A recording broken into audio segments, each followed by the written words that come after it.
Baik, kita langsung mulai dari nomor 1. Mulai 1925 tadi ya.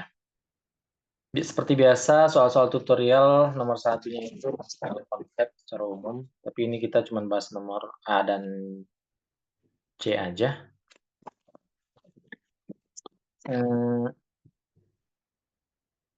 Atau nanti deh nomor 1 itu. Nomor 2 dulu, tentang fungsi komposisi. Diketahui bahwa fungsi f dan g mempunyai turunan di setiap bilangan real. Data beberapa nilai fungsi f, g, dan turunannya diberikan pada tabel berikut. Kita cuma ngerjain yang biru ya. Hitung G komposisi F turunannya di 1.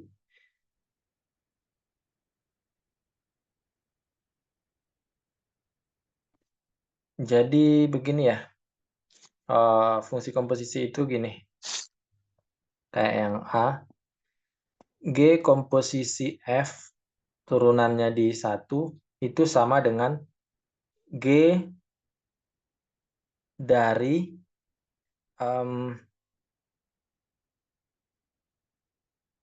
G komposisi F diturunkan ya di 1. Berarti gini.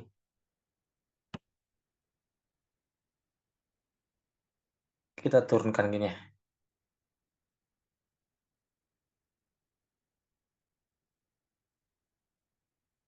Sorry.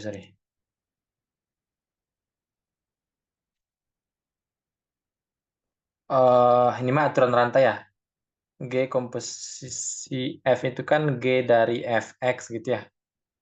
Itu adalah G komposisi F. Lalu kalau ini kita turunkan, berarti ini jadi G aksen F1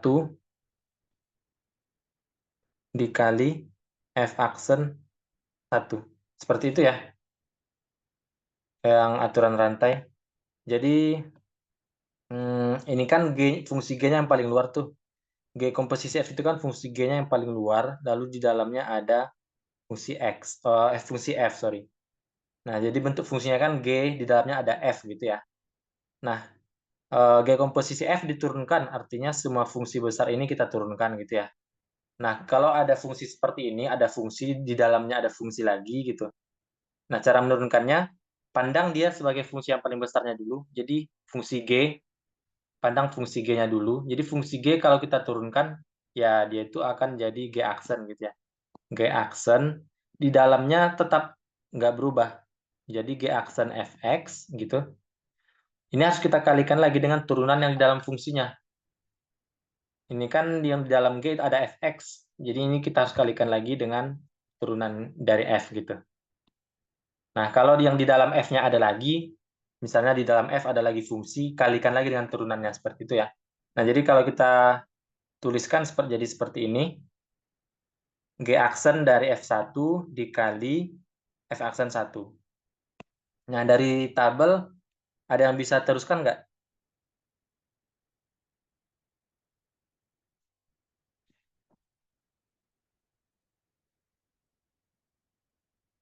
Ada yang bisa mengganti dengan angka berdasarkan tabel?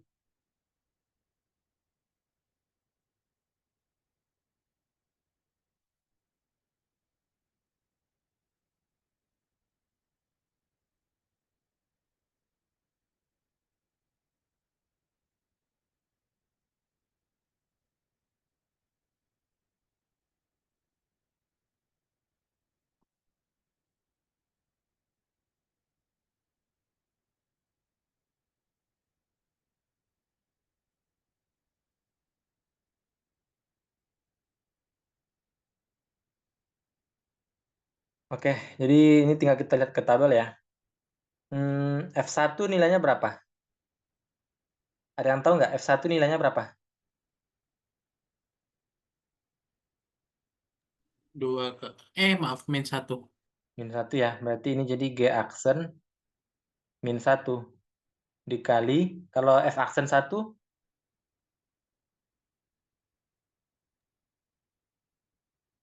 2 kah? kalau F aksen 2. Nah, terus G aksen min 1, 3. 3 ya. Nah, gini. Jadi gini ya. Saya kasih 15 detik buat kalian memahamin ini. Ada yang mau ditanya nggak ya? Saya persilahkan kalau ada yang mau bertanya. Ini turunan fungsi komposisi.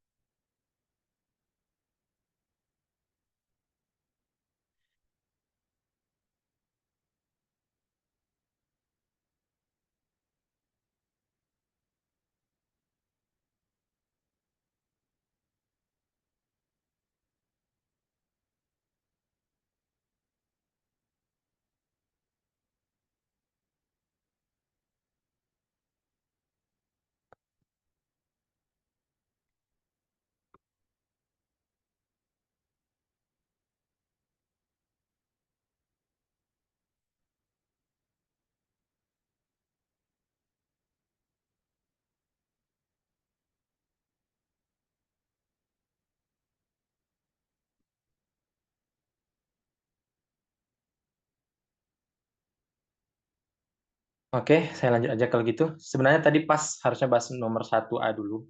Saya tadi kirain ini cuma tentang komposisi, ternyata turunan komposisi, fungsi komposisi. Turunan fungsi komposisi itu pakai aturan rantai ya. Nah, jadi kita kerja nomor 1A. Jadi kalau ada fungsi Gx itu adalah fx dikuadratkan. Nah, untuk tahu G aksen X, ini pandang sebagai fungsi biasa dulu, sesuatu pangkat 2 gitu. Sesuatu pangkat 2 turunannya eh, ini ya, sesuatu dipangkatkan 2. Kalau kita Gx ini kan ini, sesuatu dipangkatkan 2. Nah, kalau si Gx ini kita turunkan jadi G aksen X. Nah, lihat lihat lagi tadi, ini sesuatu pangkat 2. Sesuatu pangkat 2 kalau kita turunkan, 2-nya jadi maju tuh. Eh, 2-nya jadi maju ke depan kan. Jadi 2 kali fx. Nah, pangkatnya berkurang satu. Yang tadinya pangkat 2 berarti sekarang jadi pangkat satu. Nah, lalu kita harus kalikan dengan turunan yang di dalamnya, yaitu turunan si sesuatu tadi. Tadi fx kan, berarti turunannya f aksen x. Gitu. Eh ini sudah selesai, nggak ada yang di dalamnya lagi. Kalau ada yang di dalamnya lagi, misalnya fgx misalnya, yang di sini misalnya fgx, berarti harus kalikan lagi dengan g aksen x gitu ya. Nah, kalau untuk h aksen, hx itu kan fx kuadrat. Nah, ini kalau kita turunkan, ya turunan biasa. Ini kan fungsinya f. Fungsinya kan f ya. Kalau kita turunkan ya jadi f aksen gitu. Tapi yang di dalam f aksen itu tetap dulu f aksen x kuadrat. Lalu ini harus kita kalikan dengan turunan yang di dalamnya, yaitu x kuadrat. Turunan dari x kuadrat 2x ya. Nah, jadi gini. Ini kalau mau ditulis rapi berarti 2x f aksen x kuadrat.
Ada yang mau ditanyakan nggak soal yang ini?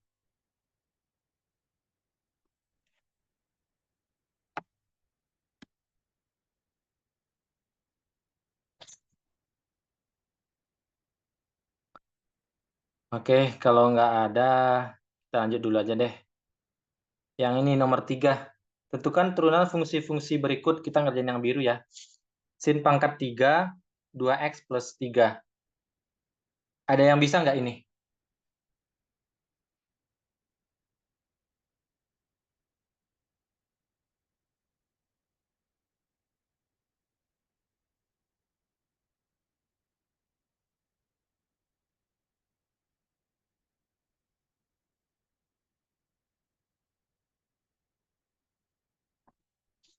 Halo? Ada yang bisa ngerjain ini nggak?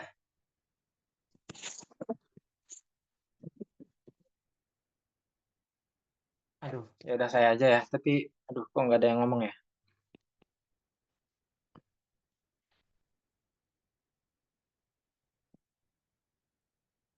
Yang C. Ini kalau misalnya saya ngerjain gitu sampai selesai, yang bisa nanti saya aja gitu. Yang C, kan HX-nya sin pangkat 3, 2x pangkat dari 2x plus 3. Jadi kalau mau kita turunkan sin 2x plus sin yang penulisan gini itu kan dia tuh sebenarnya gini kan, sin 2x plus 3 dipangkatkan 3 gini ya, penulisan lainnya. Jadi itu kalau kita turunkan, ini kita anggap sesuatu pangkat 3 kalau kita turunkan, berarti itu 3 kali sesuatu ya, tadi, yaitu sin 2x plus 3. Nah, pangkatnya itu berkurang satu. Yang awalnya tadi 3 berarti jadi 2. Sin kuadrat 2x plus 3. Ingat ya, penulisan pangkat di sinus atau logaritma itu dia di setelah sin kostannya, baru sudutnya. Terus ini harus kita kalikan dengan turunan yang di dalamnya, yaitu turunan si sesuatu tadi. Turunan si sin. Turunan sin apa? Cos ya. Berarti ini harus kita kalikan dengan cos 2x. Cosnya cos apa gitu. Nah, yang itu tetap si 2x plus 3. Nah, ini harus dikalikan lagi dengan yang di dalamnya lagi. Yang di dalam sin. Tadi kan kita baru menurunkan sin. Nah, sekarang turunan yang di dalamnya, yang di dalam sinnya. Yaitu turunan 2x plus 3. Kan 2 tuh. Ya udah, setelah ini baru tinggal kita susun. Ini jadi 6 sin kuadrat 2x plus 3 cos 2x plus 3. Sebenarnya yang di sini tuh udah jawabannya. Nah, ini tuh cuma penulisan yang rapinya aja. Nah, penulisan yang rapi ini bisa banyak versi. Bisa kalian pakai konsep 2 sin cos. 2 sin cos itu kan bisa jadi sin 2A gitu. Sin 2 sudutnya. Bisa juga. Tapi seperti ini juga boleh. Untuk soal ini ada yang mau ditanyakan nggak?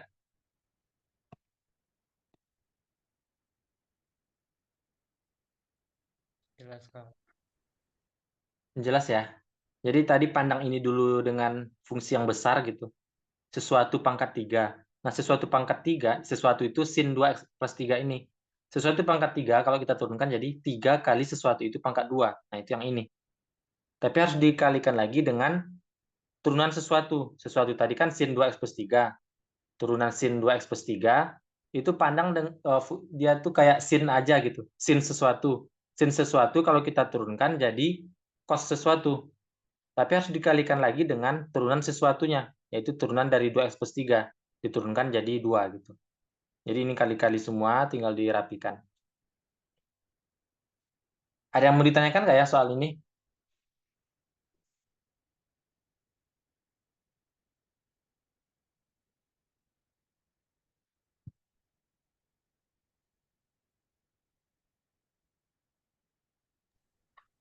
Jelas, Kak. Oke, kita lanjut ya. Nomor 4. Tentukan dx untuk y berikut. Dy dx itu sama kayak turunan y terhadap x ya. Jadi y itu kita turunkan terhadap x.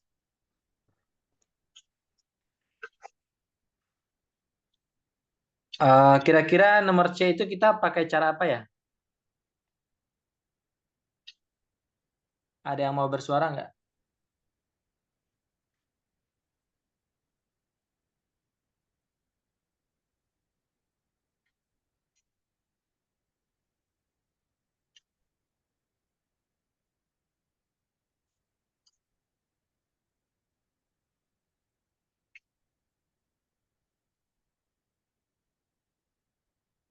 Halo, halo?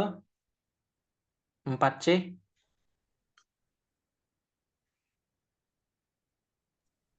Langsung jadi min sin x kuadrat kali 2x bukan Kak? Min, min sin kali 2X. Yang C. Kita ngerjain yang biru aja ya. Kayak yang tadi maksudnya yang A ya. Kita ngerjain yang C. Yang biru aja, yang ditandain biru.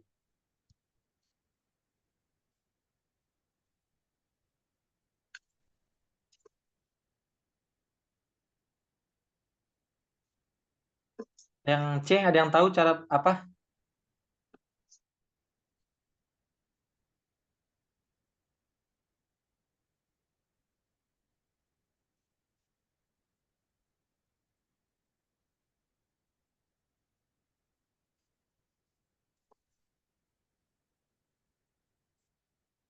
Gimana? Halo, halo, yang C? Apa?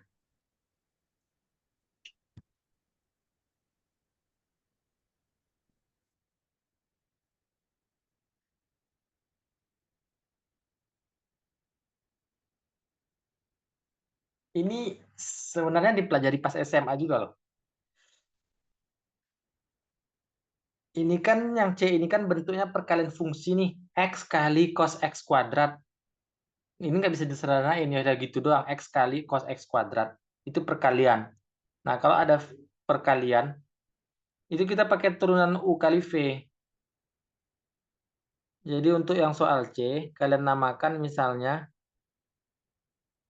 U itu sama dengan X. Ya udah, saya coba pelan-pelan ya. Nggak apa-apa kita nggak bahas semua, asal kalian paham. Tapi harusnya kalian ngomong juga biar saya tahu kalian paham atau enggak, kalian nggak pahamnya di mana gitu. Kalau misalnya kalian diam, saya ngerjain, saya lanjut-lanjut aja. Soal terselesaikan, tapi kalian nggak paham gitu. Jadi yang penting itu sebenarnya kalian paham. Jadi untuk soal C, kita misalkan U itu dengan X, V-nya dengan cos X kuadrat. Nah, dari sini coba kita list U aksen dan V aksen. U aksen sama dengan apa? Ada yang bisa jawab nggak? U diturunkan terhadap X. U kita X. X diturunkan terhadap X jadi apa? 1 Satu. V aksen sama dengan apa? min sin 2x. Eh, Oke, jadi caranya gini ya. Ini kan cos dari X kuadrat. Nah, ini kan nggak simple ya. Bukan X. Kalau X doang, ini baru simple. Cos X kalau diturunkan itu jadi min sin X. Nah, sekarang masalahnya cos X kuadrat. Nah, kalau cos X kuadrat, cara nuruninnya, pandang dulu dia jadi cos biasa gitu. Cos biasa, pokoknya cos sesuatu gitu. Cos sesuatu kalau diturunkan kan jadi, cos itu kan kalau diturunkan jadi min sin ya. Berarti ini min sin. Ingat ya, sin cos tangan itu harus punya sudut. Sin apa, cos apa, tangan apa. Jadi ini nggak boleh stop di min sin doang. Ini min sin apa gitu. Nah, dia tetap yang tadi. Cos kalau diturunkan jadi min sin. Nah, tapi sudutnya masih yang tadi, si X kuadrat. Jadi ini min sin X kuadrat. Nah, lalu harus dikalikan lagi dengan turunan yang di dalamnya. Di dalam cos ada X kuadrat. Turunan X kuadrat itu 2X. Atau kalau kita tulis rapi, ini jadi min 2X sin X kuadrat. Nah, lalu dy dx atau dy per dx, ini ada rumusnya kalau bentuk y-nya itu U kali V, yaitu U aksen V plus U V aksen. Urutannya boleh terbalik. urutan plus minus plusnya, urutan perkaliannya juga boleh terbalik. Tergantung kalian hafalnya yang mana. U aksen V berarti 1 kali cos X kuadrat plus U V aksen.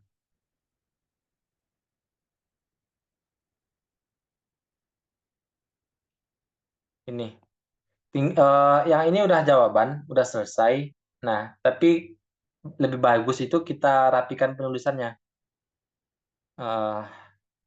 Ini mah tetap cos X kuadrat. Nah, yang ini kan jadi kurang 2X kuadrat sin X kuadrat. Gimana soal ini, ada yang mau ditanyain nggak?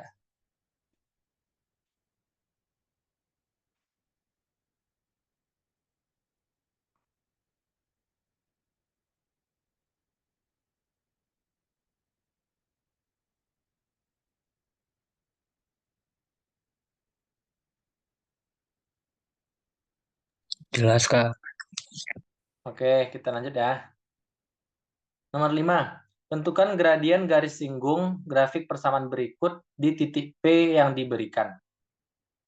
Minggu lalu, kalau kalian ada, itu saya sering bilang, gradien garis singgung itu adalah turunan fungsinya di titik tersebut gitu. Jadi kemarin itu udah sering kita kerjain soal, jadi diturunkan dulu, baru disubstitusi titik X-nya.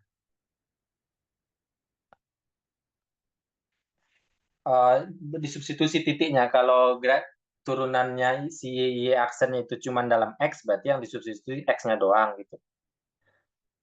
Oke, ini kita ngerjain yang B. Jadi langkah pertama ini kita ngapain?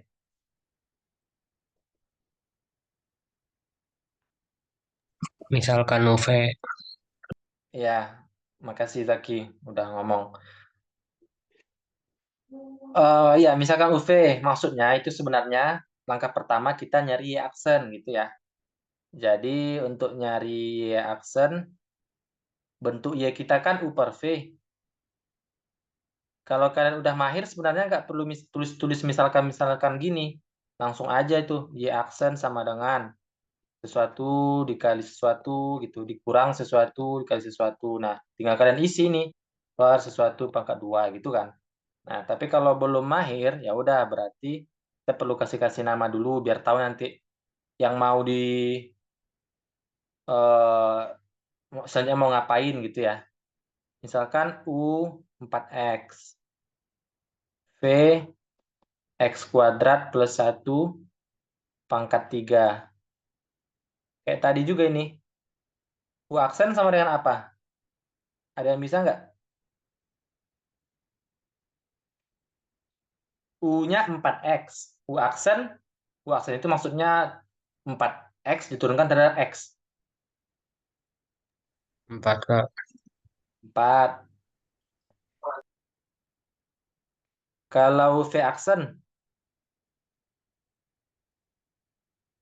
kalau nggak tahu bentuk V aksennya langsung, nggak apa-apa, bertahap dulu. Pokoknya coba bilangin cara nyari V aksen itu gimana gitu.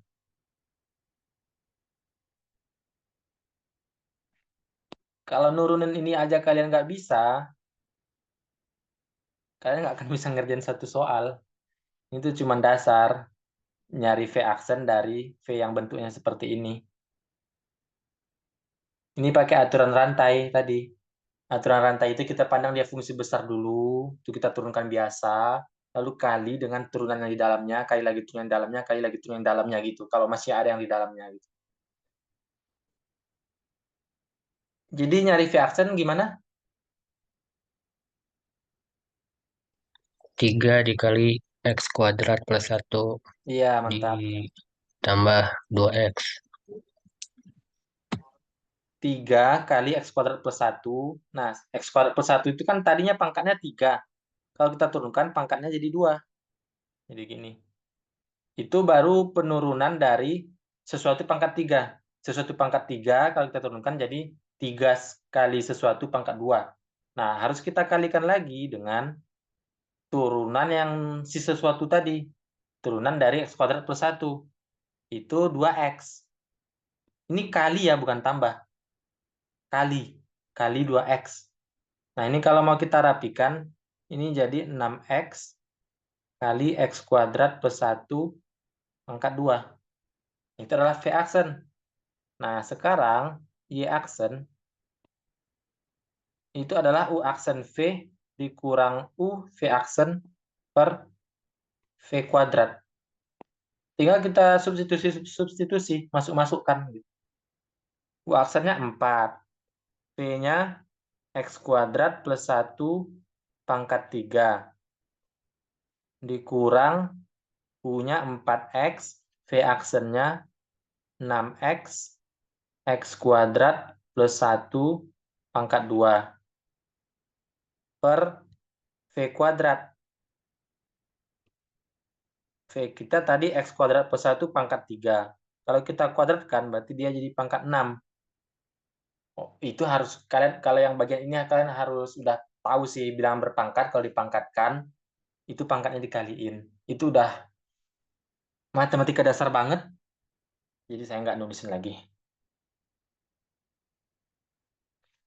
Nah, sebenarnya ini udah selesai tuh ya aksen. Jadi untuk tahu gradien garis singgung, tinggal kalian substitusi titik ini ke y aksen. Ini kan y aksen kalian x doang nih, nggak ada y-an. Ya udah, kalau mau mensubstitusi itu, mensubstitusi titik P, ambil yang si x-nya doang. Si satu ini doang. Yang absisnya doang ini. Nah, tapi kalau kalian misalnya mau menyederhanakan dulu si y aksennya baru mensubstitusi, boleh juga. Ini misalnya kalau mau kita sederhanakan, ini sama-sama kita bagi x kuadrat plus 1 pangkat 2. Nah, ini akan jadi 4 kali x kuadrat plus 1. Jadi pangkat 1 kan, kita bagi dengan pangkat x kuadrat plus 1 pangkat 2 berarti itu. Dikurang 24 x kuadrat. Nah, x kuadrat plus 1 yang ini jadi habis. Karena kita bagi dengan pangkat 2-nya. Per x kuadrat plus 1. Ini pangkat berapa? Ada yang tahu nggak? 4, Kak. Ya, 4. Nah, ini bisa dirapiin lagi. Ini kalian kalikan ke dalam. Jadi 4x kuadrat plus 4. Nah, si 4x kuadratnya bisa dikurangin dengan 24x kuadrat. Berarti ini jadi min 21x kuadrat plus 4 per x kuadrat plus 1 pangkat 4. Nah, ini udah sederhana, nggak bisa disederhanain lagi. Nah, untuk tahu gradien, itu si y aksen, kalian evaluasi di titik P. Ini notasi-notasi saya aja ya. Ini tuh maksudnya, kalian itu mencari y aksen dari 1. Nah, 1 itu karena yang ini. Titik P itu titiknya 1,5. 1,5 itu artinya X-nya 1, Y-nya setengah. Absisnya 1, ordinatnya setengah. Nah, tinggal kalian substitusi. Kalian ganti dengan yang ini tadi. Kalian ganti X-nya dengan 1. Berarti ini min 21 kali 1 kuadrat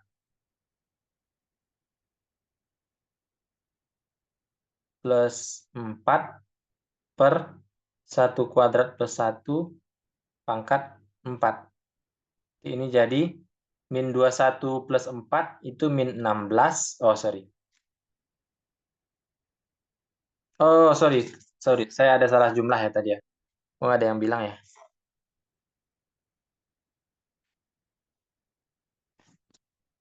Ini 4x kuadrat kurang 24x kuadrat min 20 ya. Min 20x kuadrat plus 4. Oke. Berarti ini min 20 kali 1 kuadrat plus 4. Ini jadi min 16 per 2 pangkat 4. 2 pangkat 4 itu 16. Min 1. Udah selesai dapat gradien garis singgung di titik P.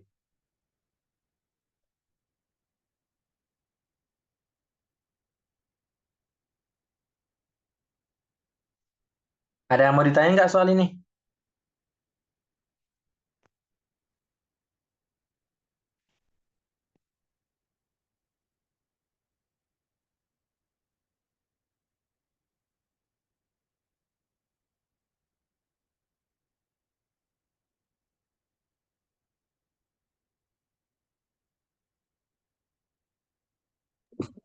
Aman, Kak. Ya udah, kita lanjut lagi ya. Ini udah pertengahan ini. Tentukan turunan kedua dari fungsi-fungsi berikut. Turunan kedua itu adalah turunan pertama diturunkan lagi sekali lagi. Nah, sebenarnya saya lebih maunya yang A sih biar mudah. Tapi yang ditandain Bapak yang D, ya udah kita nggak apa-apa kerjaan yang D aja. Yang D,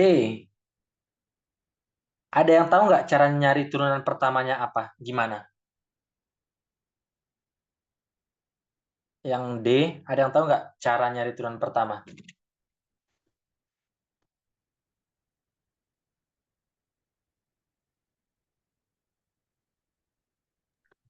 Setengah dikali 3x plus 5 pangkat minus setengah.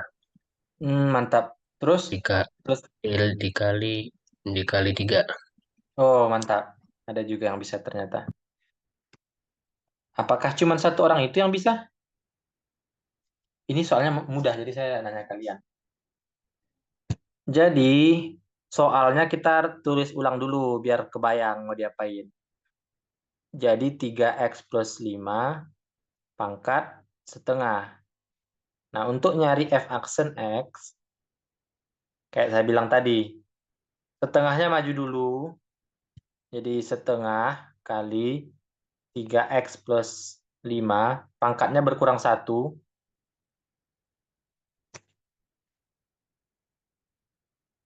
jadi min setengah. Lalu harus dikalikan dengan turunan di dalamnya. Turunan si 3x plus 5, yaitu 3. Nah, ini kalau mau nulis rapi, 3 per, atau nggak usah tulis rapi dulu ya, karena yang ditanya turunan kedua. Ini kita tulis sederhana bentuknya gini aja dulu. 3 per 2, 3x plus 5 pangkat min setengah. Udah gitu aja dulu. Nyari F double aksen. Coba, turunan keduanya jadinya apa? Turunan pertama kita turunkan lagi. Caranya persis sama kayak tadi.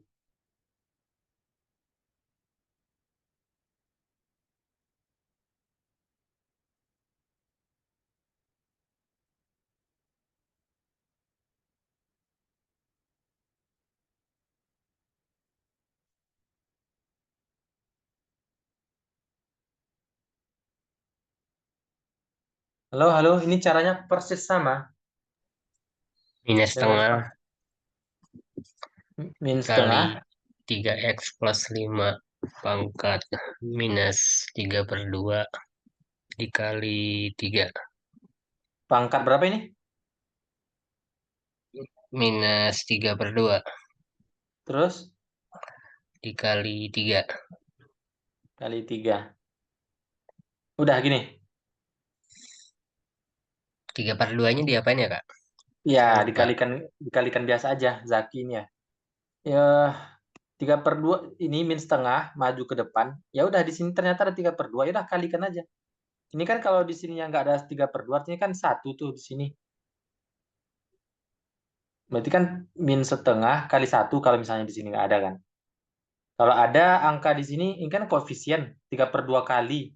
Dia kalau angka kali, ya udah turunannya langsung kalikan dengan angka itu aja. Jadi ini min setengah kalikan dengan 3 per 2.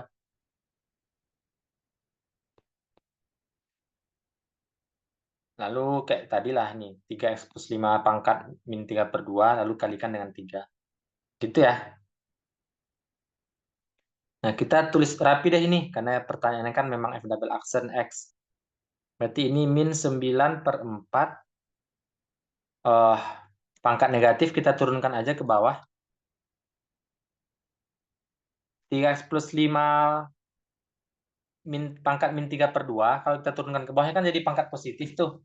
3x plus 5 pangkat 3/2. Pangkat 3/2 itu kan pangkat 1/2. Pangkat 1/2 itu kan artinya sama dengan dia kali akar dia. Gitu ya. Berarti ini 3x plus 5 akar 3x plus 5.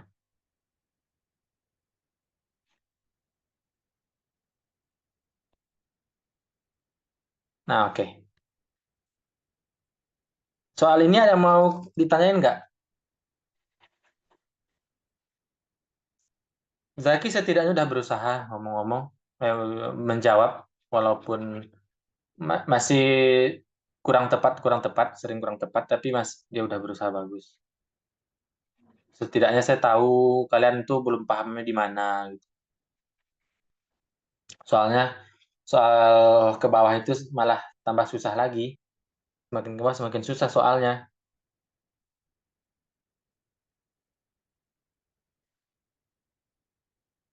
Kalau yang di atas-atas aja kalian nggak paham, gimana mau paham yang di bawah?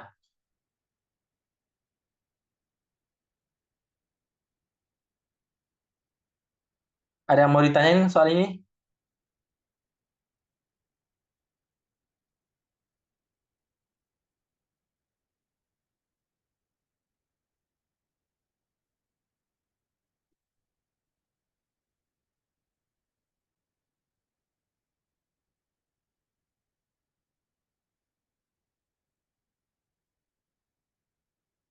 Cukup, Kak.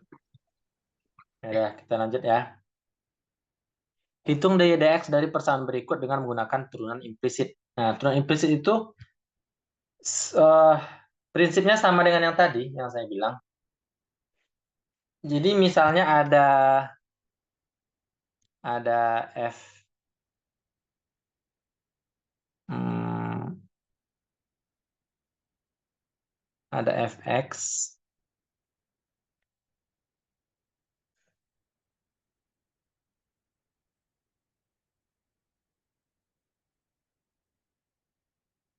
misalnya ada y fungsi terhadap x gini.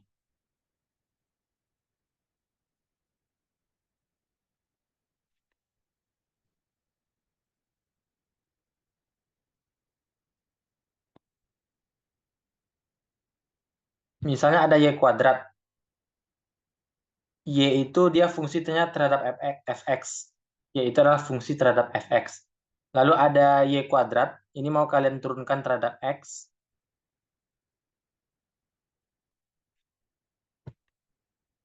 Nah, caranya kayak tadi juga. Itu kan y kuadrat itu kayak sesuatu pangkat 2. Sesuatu pangkat 2, kalau mau kita turunkan terhadap x, dia itu duanya maju, kalikan dengan sesuatu tadi, pangkatnya berkurang 1, jadi pangkat 1 ini, 2y, harus dikalikan lagi turunan si sesuatu itu. Kalikan lagi dengan dy dx. Turunan y terhadap x itu dy dx. Jadi gini ya, contohnya. Nah, ini saya kerjain yang B dulu. Yang B aja deh. Kalian juga diam-diam aja kok, jadi saya nggak tahu. Kalian pahamnya yang mana, nggak paham yang mana, saya nggak tahu. Yang B, langkah pertamanya gini. Kita DDX-kan ke dua ruas.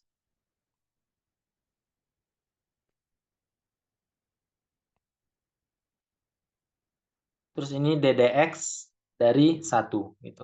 DDX itu artinya turunkan dia terhadap X. Nah, menurunkan yang bentuk suku-suku seperti ini kan ada suku ini, ada suku ini. Itu caranya turunkan suku demi suku, lalu nanti tinggal ngikutin tambah kurangnya. Turunkan ini, tambah, turunkan ini. Gitu. Atau saya nanya ruas kanan dulu deh. Ruas kanan, DDX dari 1 itu apa? Sama dengan apa?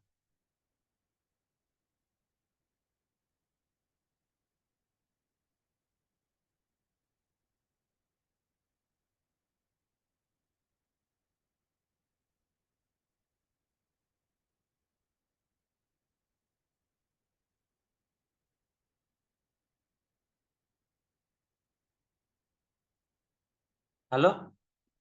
DDX dari satu itu artinya satu diturunkan terhadap X. Sama dengan apa?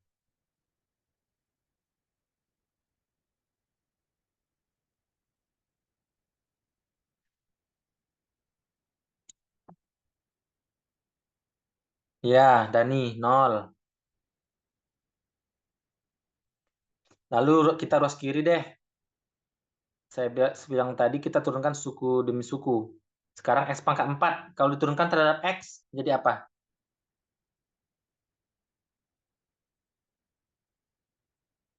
X pangkat 4 diturunkan terhadap X. 4x pangkat 3. Ya, jadi ini saya mau menekankan turunan-turunan itu harus jelas terhadap apa ya? Turunan apa terhadap apa gitu.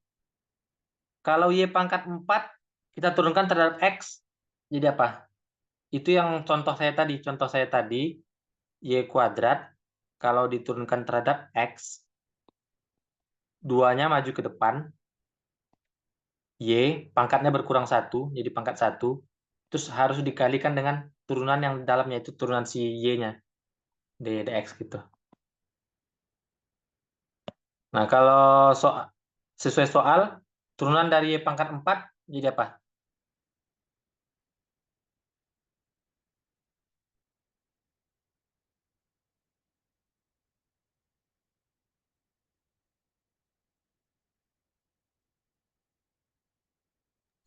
4y pangkat 3 dy dx. Iya, 4Y pangkat 3 dy dx. Nah, setelah ini tinggal kalian rapikan penulisannya. Kalian kumpulkan dy dx-nya di satu ruas. Ini kan dy dx-nya cuma ada satu buah, berarti nggak perlu ngumpul-ngumpulin.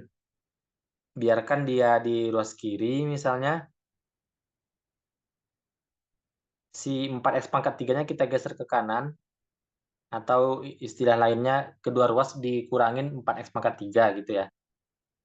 Terus ini dy dx sama dengan min 4x pangkat 3 per 4y pangkat 3. Ini jadi min x pangkat 3 per y pangkat 3.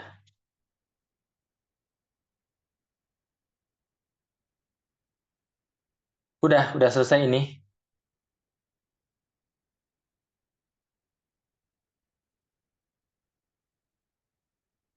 Ada yang mau ngerjain yang C nggak ya? Kalau nggak ada, kayaknya saya next ke soal lain aja. Prinsipnya sama dengan yang tadi, cuman yang C itu lebih susahnya karena ada bentuk perkalian ini, X kali Y, atau 4X kali Y itu.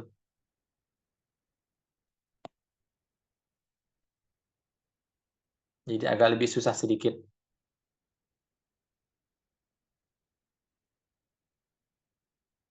Maksud mengerjakan itu, kalian menjawabnya lisan, terus saya tulisin gitu. Tapi kalau kalian punya pen yang bisa nulis layar, boleh aja annotate. Jadi terserah dua cara itu, annotate atau lisan.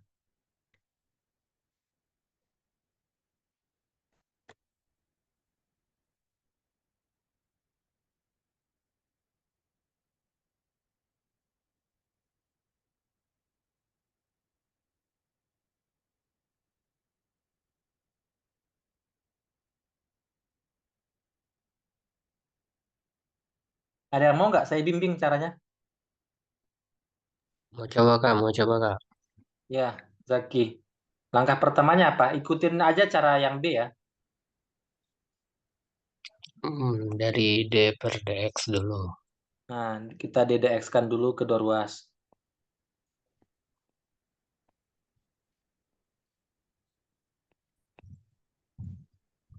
Gini ya. Iya kak. Terus,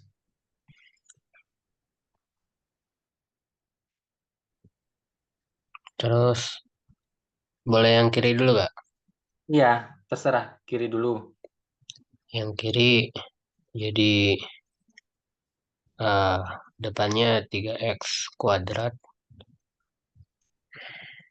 ditambah 3y kuadrat dikali d per dx. Ruas kiri selesai. Luas kiri Iya, selesai, Kak. Udah, ruas kanan. Nah, ini saya bimbing dulu aja. Ruas kanan ini, itu kan nggak sesimpel yang ruas kiri. Itu kan ada 4 kali X kali Y. Nah, itu kamu misalin aja ini sebagai U, yang ini sebagai V. Terus kamu nyari turunannya itu turunan U kali V. Yang turun U kali V kalau diturunkan jadi apa gitu. Oke, bisa lanjut nggak? Tapi di luar kepala aja, nggak usah tulis-tulis U sama dengan apa, V sama dengan apa, U aksen apa gitu. Bisa, Kak. Ya, U berarti ini aksen, U aksennya apa? U aksennya, U aksennya 1. Yang kita buat U itu 4X, 4 kali Oh, X. Ingat 4 contoh yang berarti. tadi? Ya, kalau ada koefisien, angka kali variabel gitu. Nah, angka itu nggak usah dipusingin, pokoknya fokus ke penurunan variabel, nanti langsung dikalikan dengan si angka koefisiennya tadi, gitu ya. Jadi 4X kalau diturunkan terhadap X jadi 4, itu adalah U aksen kali V. V-nya Y. Nah, ini U aksen V plus UV aksen. 4X dikali eh DY per DX. Oke. Yang ruas kanan selesai ini. Iya, Kak. Oke. Nah, setelah selesai kedua ruas, next step-nya kumpulin DY/DX-nya di satu ruas. Terserah mau ke kiri atau ke kanan. Berarti Berarti kirinya jadi 3X kuadrat dikurang 4Y. kanan. Kanannya jadi 4X DY per DX Oke. Oh ya. dikurang Oke, 3Y DY/DX. kuadrat DY per DX.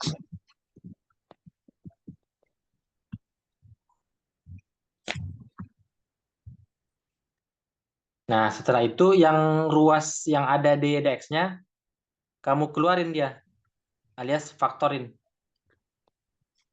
Berarti jadi 4 4X dikurang 3Y kuadrat Mm-mm. DY per DX. Nah, itu bisa kita peroleh DY/DX tuh. Sama dengan apa? 3X kuadrat min 4Y dibagi 4X dikurang 3Y kuadrat. Oke, mantap. Bisa juga ternyata. Saya yakin Zaki paham. Kalau yang lain gimana?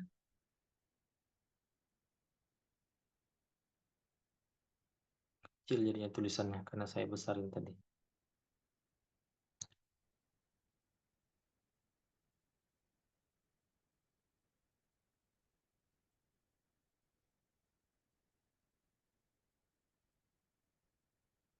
Saya tunggu dulu kalau ada yang mau bertanya.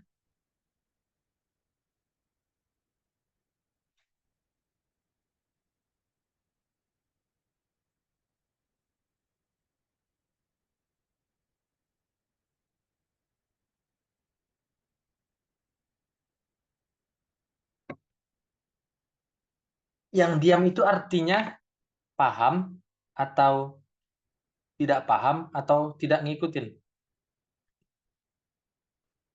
Tutorial ini saya nggak tahu ya wajib atau enggak. Tapi kalaupun misalnya nggak wajib, itu sebenarnya kebaikan buat kalian biar paham gitu. Itu kebaikan ITB ngasih tutorial ke kalian biar kalian paham.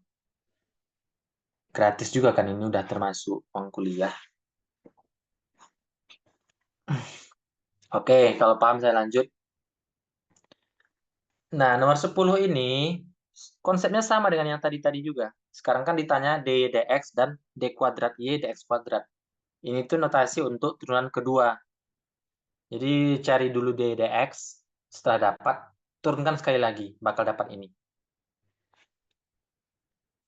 Tapi ini relatif lebih susah, nyari turunan kedua itu.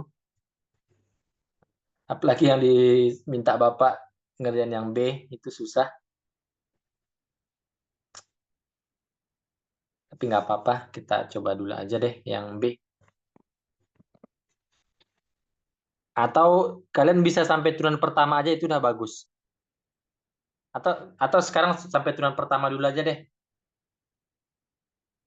Ada yang mau nggak mirip Zaki tadi, kayak Zaki tadi, teknisnya?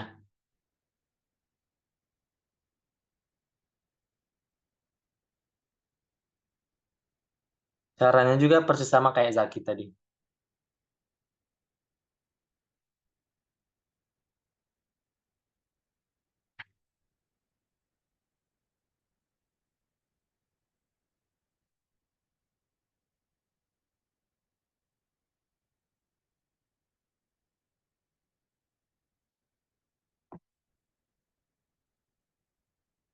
Halo, halo?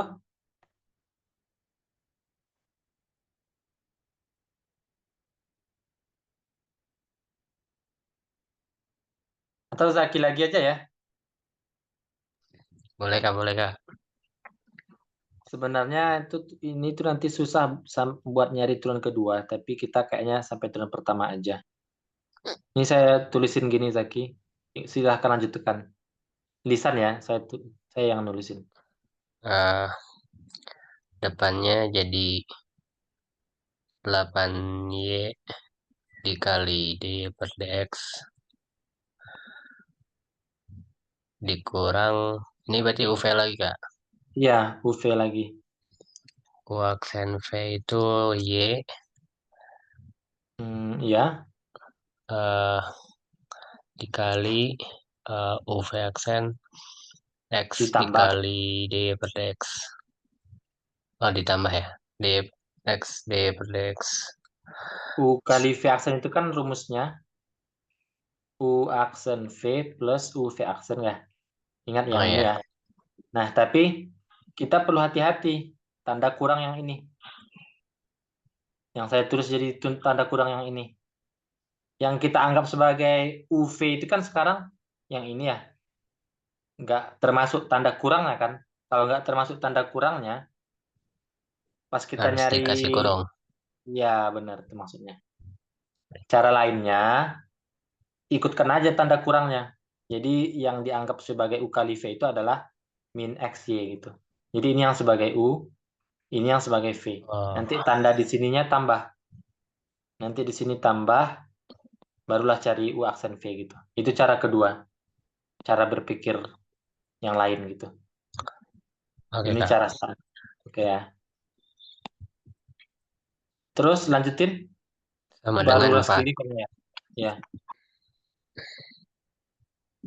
Terus rapiin, alias keluarkan DYDX. DYDX dalam kurung gitu. DY dx dalam kurung 8Y itu sebentar dikurang eh Iya, sebentar benar-benar. Y plus Oh, bukan. Y-nya DYDX, diapain ya? DYDX ini kan cuman punya X. DYDX ini yang kita kalikan ke X doang. Nggak ikut ke Y. Berarti yang ada DYDX itu hanya suku yang ini sama suku yang ini. Nah, kalau kita keluarkan DYDX, kalau suku yang ini tuh sisa 8Y. Kalau suku yang ini, ya sisa si X. Tapi ingat di sini ada min, jadinya min X. Oh, berarti min Y-nya di paling luar ya? Iya, ini min Y. Ini kan Min awalnya min Y nih sebelah kiri. Saya geser ke kanan. berarti 4 Y. 4 Oh, plus Y. kurang perkalian perkembangan 4 plus Y. Nah, iya. Berarti DYDX, 4 plus Y per 8Y dikurang X. iya. Ini udah selesai nih. Nah, kalau mau cari turunan kedua, kalau mau nyari turunan kedua, yang jawaban terakhir di DDX kan lagi. DDX dari DYDX sama dengan Eh, DDX dari 4 plus Y per 8Y kurang X. Gitu. Nah, nanti yang ruas kiri ini akan jadi yang mau dicari, yaitu D kuadrat Y per DX kuadrat. Jadi turunan dari turunan pertama, ini kan turunan dari turunan pertama, itu turunan kedua. Gitu ya, notasinya biasanya gini. Oke, Kak. Nah, tinggal cari yang ruas kanan, DDX dari ruas kanan. Tapi ini tidak mudah. UV lagi ya, Kak. Iya, U per V. Kalau sekarang U per V, bukan U kali V. Ini saya kayaknya nggak mau nyelesain deh. Saya serahkan ke kalian aja.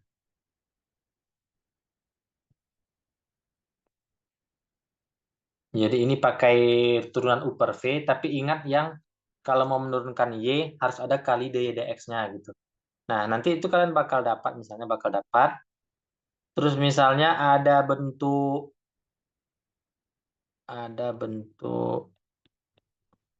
dx. Nanti kan kalian bakal dapat ini tuh, misalnya dalam variabel x, y tuh sekian x, sekian plus sekian y gitu. Nanti bakal ada misalnya kali atau tambah dx. Nah, kalau ada dx-nya, kalian substitusi lagi dari yang pertama tadi, dari jawaban yang pertama. Jadi yang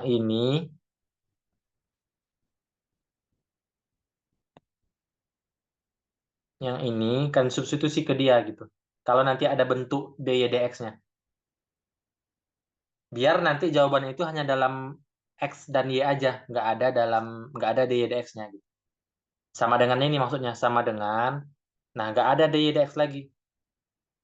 Cuman ada x atau y. Paham? Kalau Zaki ke gambar nggak maksud saya? Berarti DX-nya disubstitusi pakai 14Y per 8Y min X itu, Kak. Iya, iya. Nah, ya, kebayang, Kak. Hmm. Tapi cukup susah sih, karena kan ini U per V ya. Oke, saya nanya lagi deh. Seminimal mungkin yang turunan pertama, saya mau nanya, ada yang mau ditanyakan nggak? Setidaknya yang turunan pertama. Kalau mau nanya turun kedua juga boleh. Kalau ada yang mau nanya turun kedua, kita kerjakan yang turun kedua. Tapi jadi memakan waktu.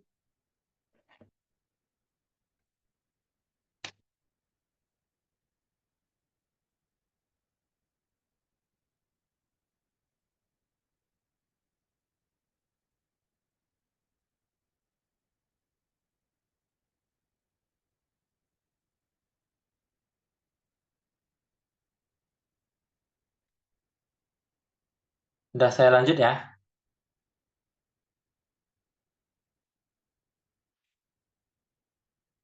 Ini banyakkan diam, jadi saya takut itu. Saya lanjut-lanjut, tapi kan belum paham. Apalagi di soal ini tuh dia susah soalnya. Soal tentang laju berkaitan ini. Susah.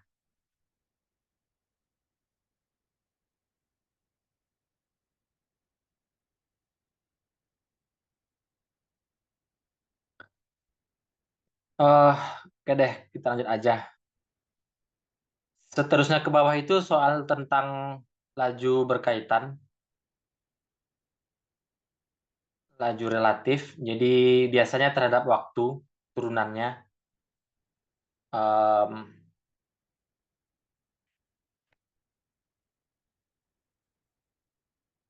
Langkah-langkahnya itu gini,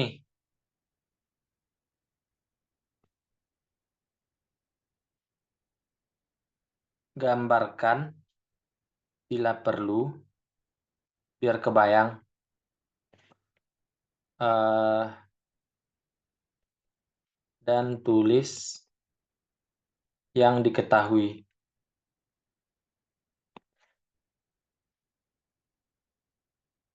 Ini kalimat matematika ya.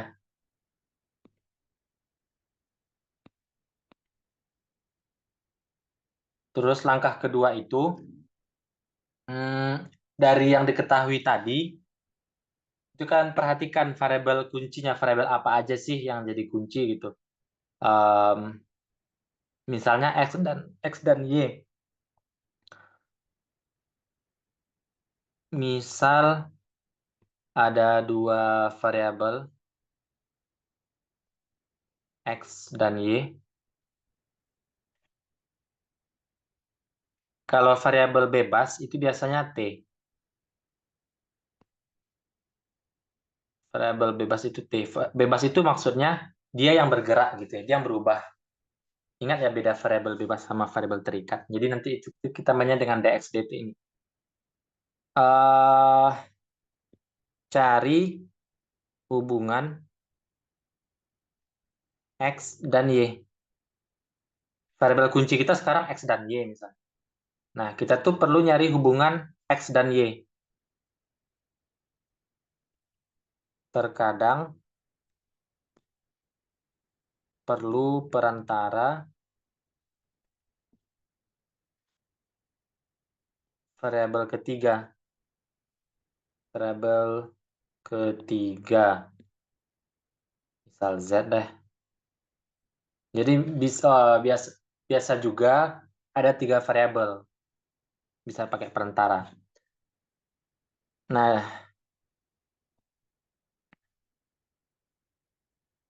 setelah tahu hubungan X dan Y, ini kan saya bilang cari hubungan X dan Y. Turunkan hubungan X dan Y implisit terhadap T. Nah, setelah itu substitusi yang diketahui. Nah, ini saya susun langkah-langkah cara menyelesaikannya. Ini saya susun sendiri.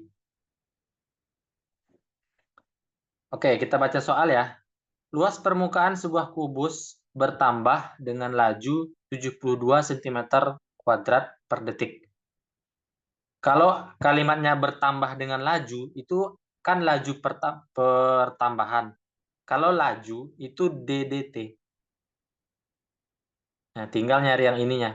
Tinggal mau menotasikan yang ininya. D apa per detik. Gitu.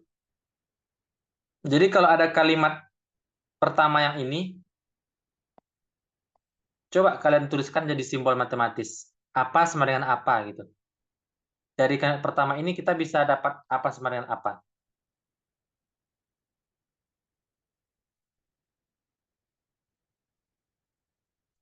Simbolnya sementara terserah kalian aja, nanti baru saya ganti dengan simbol saya.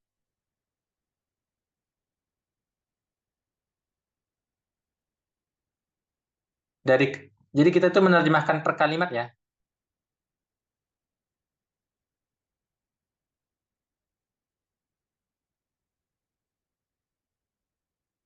Saya tulis deh ini, terjemahkan per kalimat.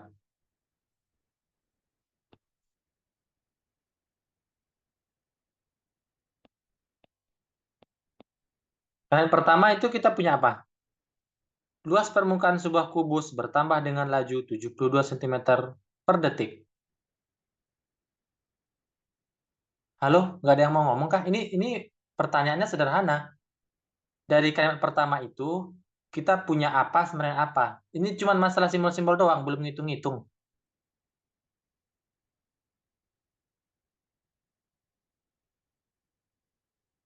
Halo?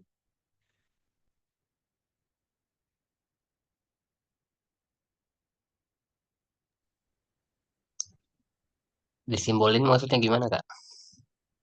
Oh, nggak apa maksud saya ya?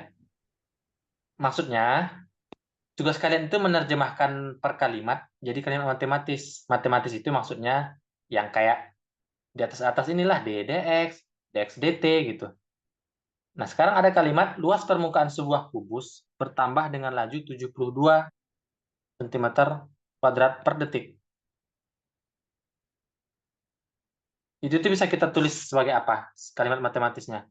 Terus saya tulis rapi deh gini, saya perkenalkan notasi. Misalkan A adalah luas permukaan kubus. Nah, kalimat pertama itu bisa ditulis sebagai apa? Kalimat pertama di soal. Ingat ya, soal tentang laju berkaitan ini biasanya soal cerita. Jadi dari soal cerita itu kita harus terjemahkan kalimat otomatis dulu. Kalimat pertama jadinya apa? Kita punya apa? 72 dA per dt. Apa? 72 dA per dt. Ya, gini sih. DADT sama dengan 72. Gitu. Harus ada kata sama dengannya. Gitu ya. Jangan 72 DA per dt yang gitu doang. Harus ada apa sama dengan apa gitu. DA DT sama dengan 72. Kalau mau dibikin satuannya boleh.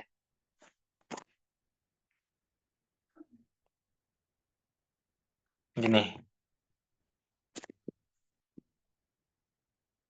Kalau kalimat kedua itu apa yang kita punya? Atau itu berupa pertanyaan yang ditanya apa gitu. Simbol terserah kalian dulu kalau ada simbol yang belum saya kenalin. Simbol atau notasi. Berarti misal volume dinotasikan V, ditanya Mm-mm. dV per dt. Oke, mantap. Itu maksud saya. DVDT-nya apa gitu. Ini enggak, masih kurang. Yang ditanya itu adalah, tentukan seberapa cepat volume kubus tersebut berubah, ini artinya DVDT, saat panjang sisinya 3. Jadi, laju perubahan itu, DVDT kah, DSDT kah, DAPA DT kah, itu tuh ada ketikanya, ketika suatu saat gitu. Tapi beberapa kondisi bisa juga dia konstan. Jadi kayak ini, kayak yang si 72 itu, kalau kalian baca kalimatnya, luas permukaan sebuah kubus bertambah dengan laju 72 cm persegi per detik. Artinya si 72 ini, si DADT ini, mau berapapun, mau kapanpun, perubahan luasnya itu selalu 72. Mau di waktu sama dengan 0 kah, mau di waktu setelah 1 jam kah, di waktu setelah 1 detik kah, perubahan luas terhadap waktunya ini adalah 72. Perubahan luas itu kalian kebayangkan. Misalnya luasnya awalnya ini. Di T yang lain, ketika waktunya bertambah, dia jadi gini gitu. Bertambah luas. Di T yang lain bertambah jadi gini juga gitu. Nah, kalau di soal cerita ini, pertambahan luasnya itu konstan untuk setiap waktu, nggak berubah-ubah. Nah, kalau pertambahan volume yang ditanya ini, yang ditanyakan perubahan volume, dia itu berubah-ubah tiap waktu, makanya ditanya itu ada saatnya. Saat panjang sisinya 3. Jadi di waktu ke 0 volumenya segini. Di waktu ke yang lain volumenya jadi gini gitu. Tambah besar. Nah, pertambahan volumenya itu beda-beda. Di waktu 0 pertambahannya segini, di waktu yang lain pertambahannya beda lagi gitu. Beda-beda. Nah, jadi yang ditanya itu DVDT, tapi ada ketikanya, yaitu ketika panjang sisinya 3. Saya misalkan panjang sisi itu dengan S. Gitu. Jadi yang ditanya itu sebenarnya berapa DVDT saat S sama dengan 3. Ada saatnya, ada ujungnya lagi, ada saat apa gitu, saat kapan. Beda dengan DADT tadi. Kalau DADT tadi nggak ada saat-saatnya. Saat berapapun DADT-nya 72. Nah, gitu ya. Sebenarnya saya mau memancing ide kalian dulu next-nya. Setelah ini mau memancing ide kalian ngerjainnya gimana. Atau ada yang punya ide nggak setelah ini mau ngapain? Dari yang saya tulis merah tadi. Variabel Cari kunci kita DSDT-nya mungkin nggak, Kak? apa? Cari DSDT-nya dulu. Masuk, masuk akal. Cara nyarinya gimana? Dari DADT. Kan Dari misal DADT. DADT 72 cm per second. Ah, Karena dari dia. Terus karena karena sisi kubus itu ada 6 sisi, jadi pertambahan tiap sisinya berarti kan ah, berapa sih? Hmm, 12 ya. Oke, dua 12 belas itu berarti kamu bagi 6 ya? iya Kak. 72 kamu bagi 6 dapat 12 ya? Oke.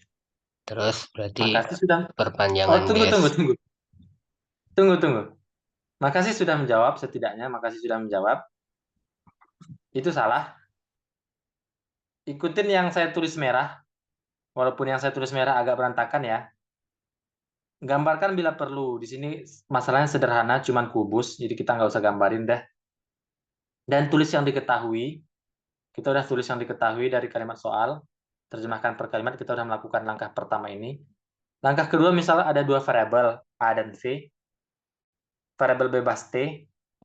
Cari hubungan X dan Y. Nah, kita itu perlu nyari hubungan A dan V. V ini sama dengan berapa A gitu. Fungsi terhadap A. Misalnya A pangkat 3 kah? Misalnya A kuadrat kah? Misalnya A plus 2 kah? Gitu. Jadi kita itu perlu nyari hubungan V dan A. Nah, terus saya sambung lagi tuh kalimat merah saya. Terkadang perlu perantara variabel ketiga. Misal Z. Nah, kan agak susah ya. Kita kan agak susah ya tahu hubungan V dan A itu apa ya gitu. Iya kan?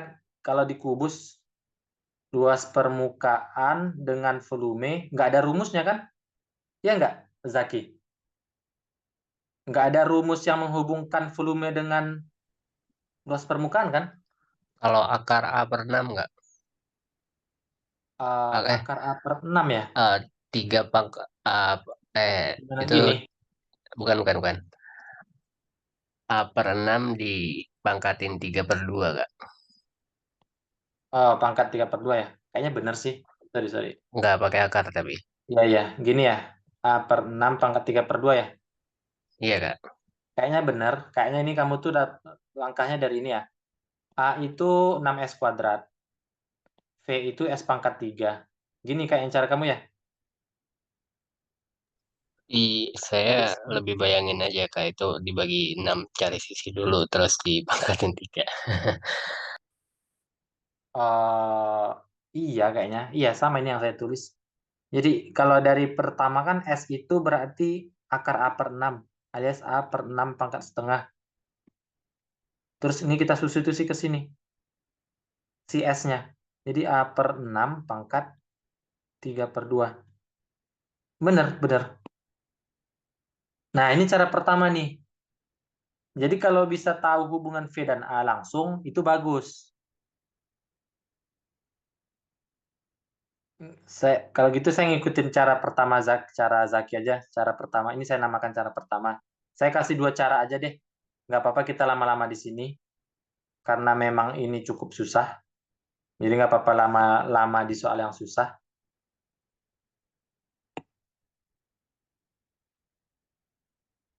Tadi Zaki udah langsung tahu hubungan V dan A.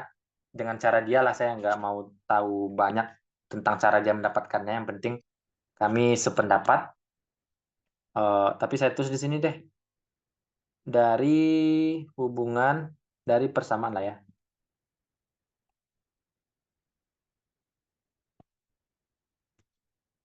Dari formula eh,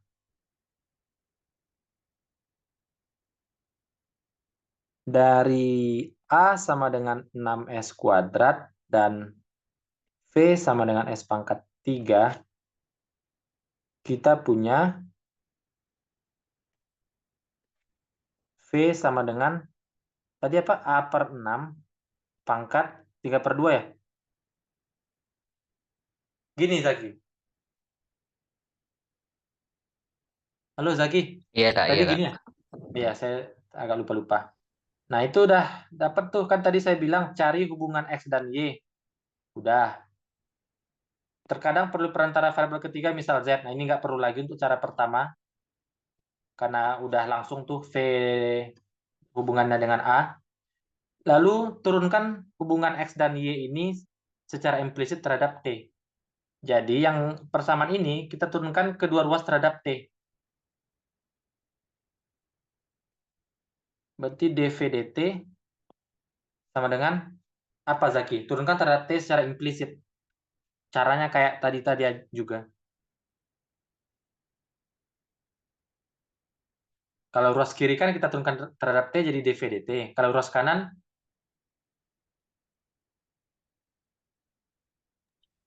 3/2 3/2 dikali A/6 pangkat setengah pangkat setengah. Terus dikali eh, ini harus pakai upper V kak? enggak. Jadi kalau ada variabel per angka, misalnya per 2, ini tuh cuma setengah kali X. Ini tuh kayak setengah kali X gitu. Setengah kali X. Yang kamu Oh, turunkan cuma berarti ini X-nya doang. 1/6 kali A gitu. Iya, ini kayak 1/6 Berarti kali A. Yang kamu turunkan si A-nya doang, nanti baru kalikan dengan 1/6. berarti 1/6 kali dA per dt. Iya, mantap. Nah, udah tuh, udah sampai tahap ini, udah diketahui tuh semuanya. Tapi kalau kamu, ini ya, kalau kamu perhatikan, ini tuh yang ditanya, ya kan? Ini angka, ini ada angkanya diketahui tadi yang 72. Ini angka. Nah, ini ada A yang belum diketahui. A itu tuh maksudnya luas ketika yang ditanya itu. Ketika S sama dengan 3, A-nya berapa gitu. Atau kalau mau mau langsung nanti ke biar semua yang diketahui, nyatakan aja A-nya dalam S. Karena kan pertanyaannya itu dV dt ketika S sama dengan 3.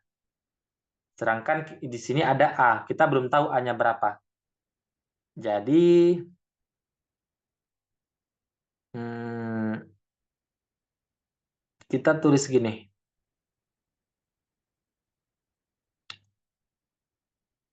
Atau gini deh. Atau ini kita sederhanakan dulu biar bagus penulisannya. Ini jadi apa ya? Kita rapiin. 1/4 ya. 3/2 kali 1/6.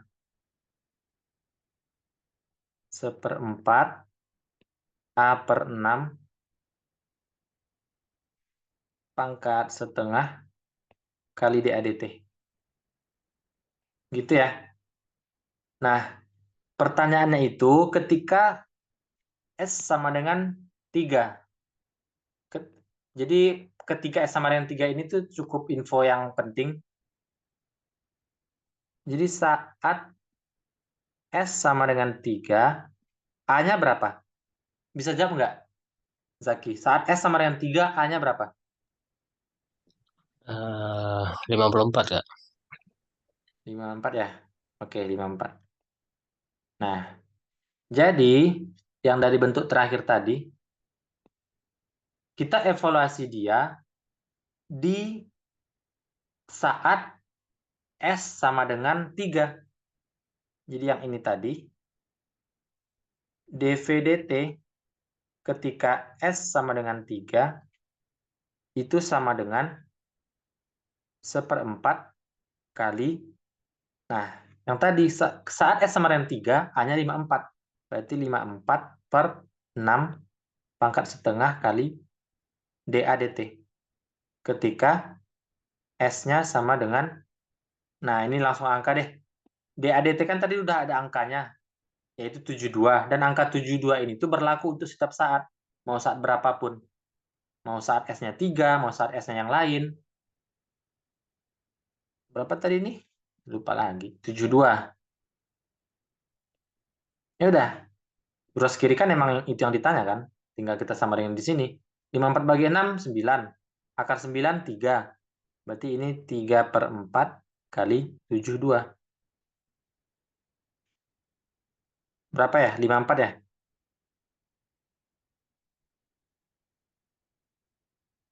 Oke, udah selesai gini. Ini cara pertama. Saya tulis dua cara deh. Jadi cara kedua itu kita pakai perantara S. Jadi cara kedua, Kita kan tujuannya nanti mau dV dt. Nah, kita A-nya dari A dulu. A itu kan S kuadrat. Kita turunkan implisit kedua ruas. Sorry, 6 ya. A itu 6S kuadrat. Kita turunkan implisit kedua ruas, jadi gini. dA dt sama dengan 12 ds dt. Nah, lalu kita evaluasi saat S sama dengan, sorry, ini ada 12S-nya ya. 12S ds dt. Nah, dA dt ketika S sama dengan 3, notasi ini kalau kalian bingung, notasi garis panjang, lalu S sama dengan 3. Kalau kalian bingung, terserah kalian dan notasinya. Yang penting itu tuh menandakan kita mengevaluasi dia saat S sama dengan 3. dA dt ketika S sama dengan 3 sama dengan 12 kali 3 kali ds dt ketika S sama dengan 3. Nah, dA dt ketika S sama dengan 3 udah ada angkanya. Bahkan angkanya itu berlaku untuk setiap saat. Nggak cuma di S sama dengan 3 doang. Jadi ini 72 sama dengan 36 kali ds dt ketika S sama dengan 3. Nah, dari sini kita punya ds dt ketika S sama dengan 3 adalah 2. Nah, setelah ini baru dari yang V. Rumus V terhadap S, yaitu S pangkat 3. Ini tadi ini, terus stop dulu.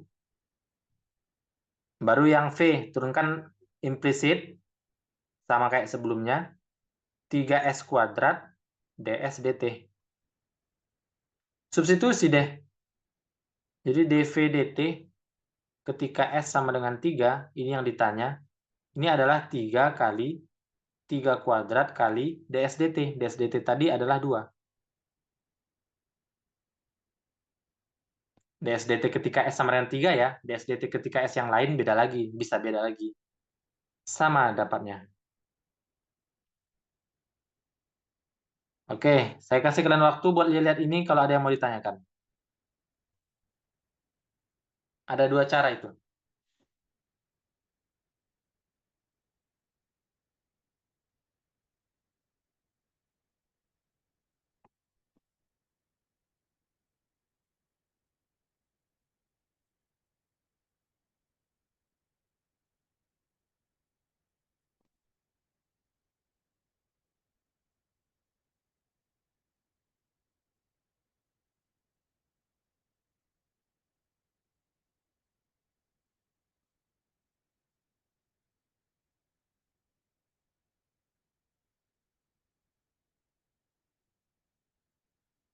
Coba, ada yang mau ditanyakan nggak?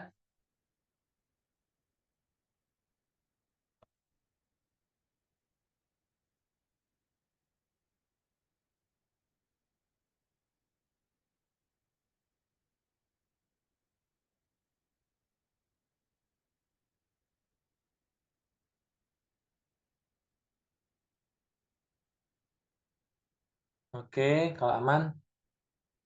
Yang lain gimana?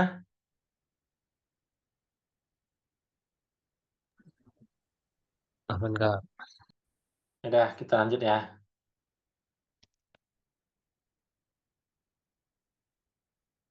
Oh, 2 soal lagi ternyata.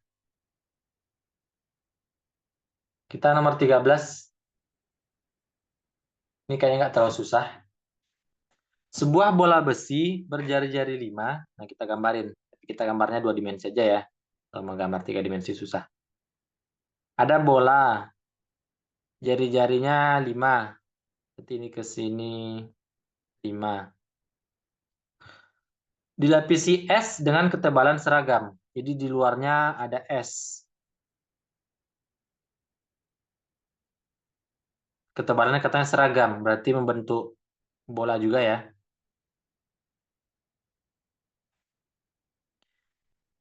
Jika es tersebut mencair dengan laju 10 cm pangkat 3 per detik, berarti mencair yang garis merah itu semakin tipis ya. di suatu ketika itu dia bisa sampai sini gitu. Ya, gitu ya. Pokoknya yang merah hitam bisa mencapai merah titik-titik ya. Sorry. Yang merah nggak putus-putus di suatu ketika bisa mencapai merah yang putus-putus. Maksud saya ini tuh saya menggambarkan bahwa yang merah itu bergerak. Yang berwarna merah itu bergerak. Bergerak berarti terhadap waktu kan, fungsi terhadap waktu. Kalimat kedua ini bisa kita tuliskan sebagai apa ya? Jika es tersebut mencair dengan laju 10 cm pangkat 3 per menit. Yang sampai koma dulu aja. Ini bisa kita simbolkan apa sama dengan apa? dV/dt Nah, sama dengan -10. iya, kenapa saya suka nanya-nanya itu? Cara menuliskan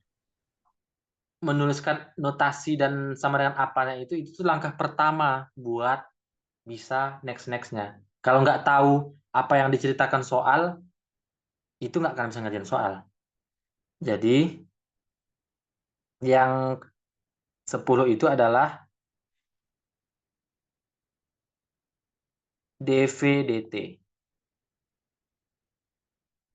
sama dengan -10 cm pangkat 3 per second.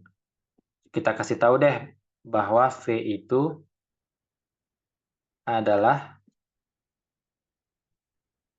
volume apa ini? V itu. Volume es, Kak. Iya, volume S ya, bukan volume bola. Volume S itu kalau digambarkan yang mana, Zaki? Kalau digambar itu yang mana ya volume S itu? Yang merah, Kak. Yang merah aja ya. Mantap Zaki. Jadi yang volume S itu yang ini aja. Nggak termasuk yang hitamnya. Itu ya. Jadi yang V kita yang itu aja. Lalu yang setelah koma yang ini, tentukan seberapa cepat ketebalan S berkurang ketika ketebalannya 1. Ini kita tuliskan sebagai apa? Yang setelah koma itu. Itu apa sih maksudnya?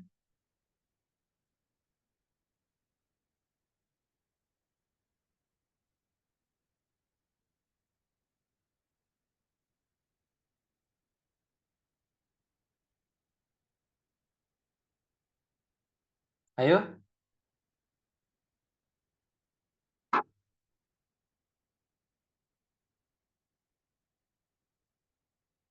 Yang setelah koma ini apa ya yang dia bicarakan ini?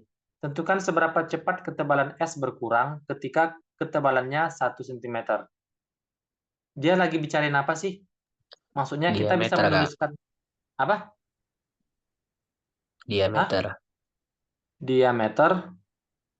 per waktu dd per dt misal. Boleh sih diameter. Jadi kalau diameter maksud Zaki itu dari sini ke sini gitu. Iya, jadi diameternya berkurang 2. Oke. Dia sepenuhnya nggak salah sepenuhnya karena ada alasannya nanti. Tapi lebih tepatnya kita cukup fokus di sini aja. Kan ketebalan es ya. Tentukan seberapa cepat ketebalan es berkurang. Kan tadi Zaki sendiri yang bilang es itu yang merah aja. Berarti kan ketebalannya yang ini kan? Dari sini ke sini, dari sini ke sini itu ketebalannya, atau ini ke sini kan tadi ketebalannya seragam. Berarti ini ke sini itu yang dikatakan dengan ketebalan. Kalau Zaki mau pakai diameter itu sebenarnya boleh juga, nggak salah juga. Tapi kalau kita fokus ke kalimat soal itu maksudnya ketebalan es, berarti yang ini doang. Jadi kita simbolkan misalnya ketebalan es dengan H misalnya. Eh, ini H.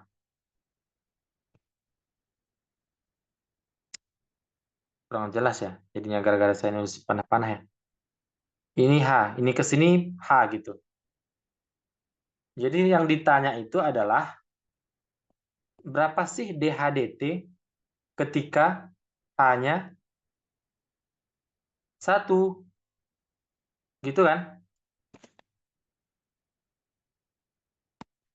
Ini berapa ya nilainya? Gitu. Itu masuk soal.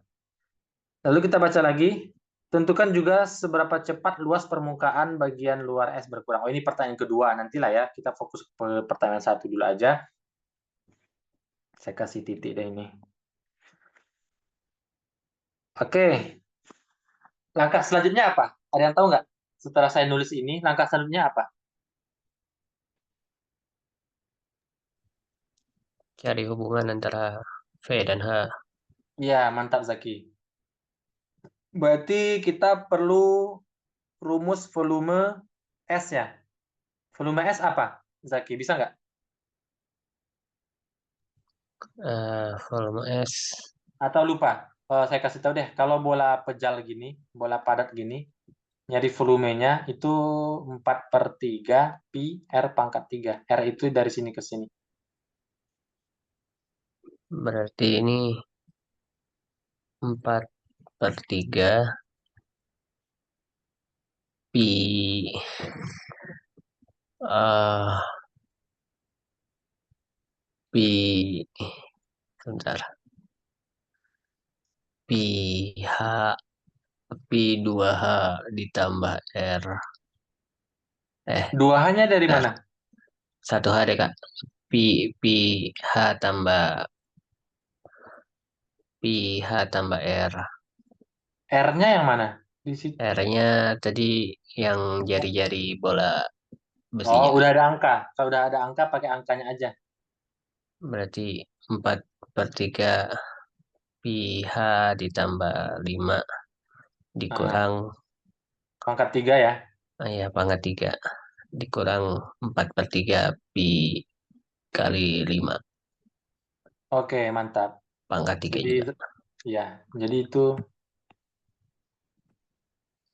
Jadi Zaki itu udah tahu, udah kebayang cara nyari volume S itu adalah volume bola besar. Bola besar maksudnya itu termasuk S ini, volume semuanya dikurangi dengan volume bola bola aja.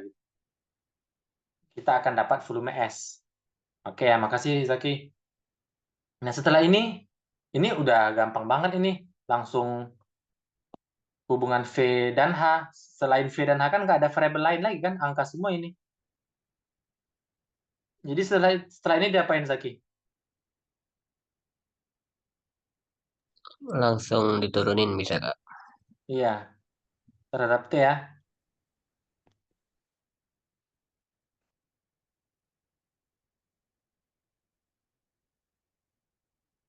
Sama dengan, 4/3 pi ingat cara eh, nurunin. Ini pangkat 3. Pangkat tiganya maju. Kalikan dengan 4/3 pi. Jadi 4 pi 4 pi H pangkat. plus 5 pangkat 2 Terus, dikali eh DH per DT. ya, selesai nggak? Belum, dikurang Maksudnya sekarang selesai nggak? selesai, Kak. Ya, harus kan selesai. Oh, udah diketahui semuanya ini. Kan yang ditanya itu DHDT ketika H sama dengan 1. Ini. DHDT ketika H sama dengan 1 berapa? Ya udah, ini langsung substitusi semua. DVDT-nya -10. 4 pi kali. Kan dia yang ditanya itu DHDT ketika H sama dengan 1. Ya udah, berarti ini 1 plus 5. Susah lagi kalau misalnya DHDT ketika R sama dengan sekian. Itu susah lagi. Atau DHDT ketika V sekian, susah lagi tuh. Ini kebetulan sederhana. DHDT ketika H sama dengan 1.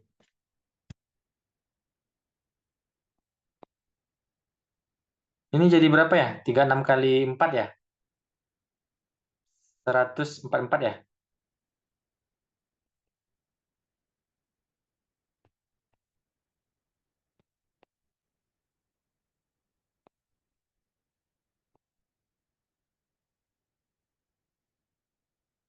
min 10 per 144 pi. Bener gini nggak, Zaki? Itu yang di atas dikurang 4/3 pi kali 5/3-nya nggak dimasukin nggak? Nggak diturunin. Ini kan ini ruas kiri kita turunkan terhadap T jadi ini. Ruas kanan kita turunkan terhadap T, itu artinya kita turunkan suku demi suku terhadap T. Ini kita turunkan terhadap T jadi ini. Ini kita turunkan terhadap T jadi apa? Ah, oh, nol. Nol kan? Iya Ini kan kan? angka semua. Angka turunkan itu jadi nol. Alias ini kan volume bola yang nggak berubah, yang hitam kan. Yang hitam itu kan dia mau saat kapanpun dia nggak berubah kan. Kalau nggak berubah itu artinya turunan terhadap waktunya nol. Oke kak. Oke.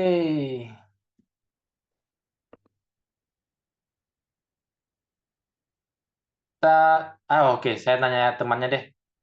Yang lain soal ini, apakah ada yang mau ditanyakan?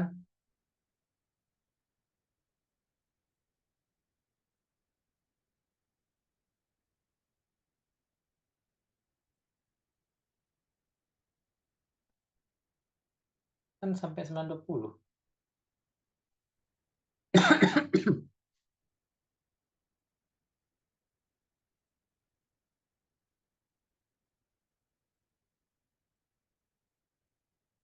Pada pendiam ya, kecuali Zaki. Perasaan tiap minggu orang yang menjawab lisan beda-beda deh. Perasaan Zaki baru kali ini juga muncul.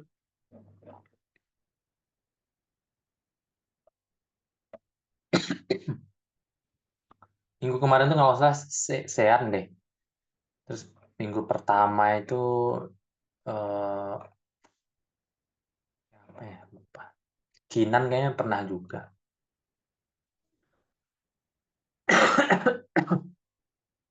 Ya udah kalau nggak ada yang mau ditanyakan kita lanjut ini. Ini agak susah ini. Eh, saya nggak tahu kalian soal-soal sebelumnya paham atau nggak. Soal-soal sebelumnya ini agak mudah. Nah ini agak susah. Kalau saya main gas aja ke soal yang susah, sedangkan soal yang mudah aja kalian nggak paham, gimana ya?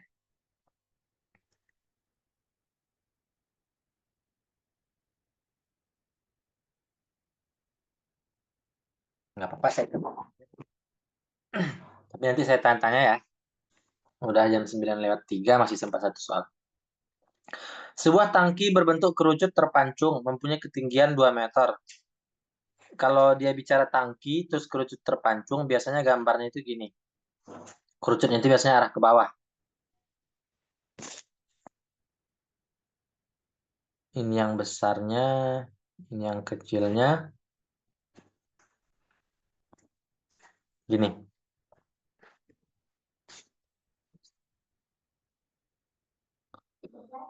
Ketinggiannya 2 meter.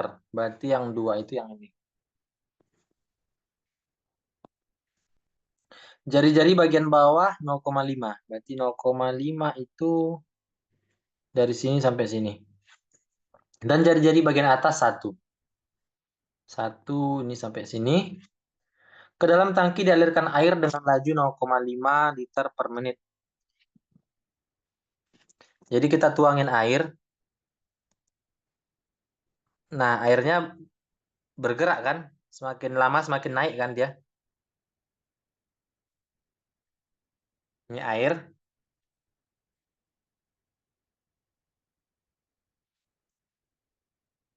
Hmm, yang 0,5 itu apa ya? Ke dalam tangki dialirkan air dengan laju 0,5 liter per menit. Berarti kita punya apa dari kalimat itu?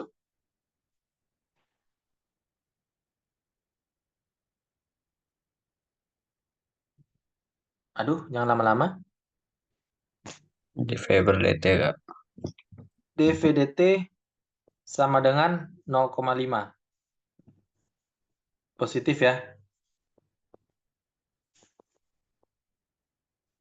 Atau karena satuan-satuan panjangnya dikasih meter, ini kan meter, meter, meter. Kita convert ke meter kubik per per second harusnya ya. Tapi nggak apa-apa, bisa boleh per menit sih. Dari liter ke meter kubik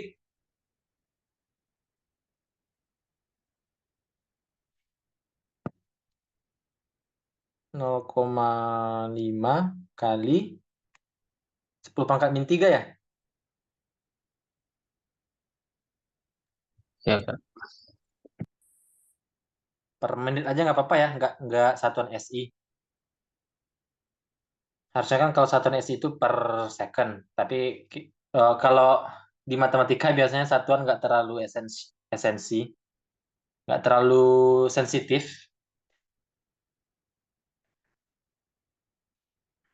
karena kan kita fokus ke hitung-hitungannya. Kalau masalah satuan kan gampang lah ya, convert satuan itu gampang lah. Oke, setelah itu hitung laju perubahan tinggi permukaan air ketika tingginya 1 meter. Itu dia lagi ngomongin apa ya?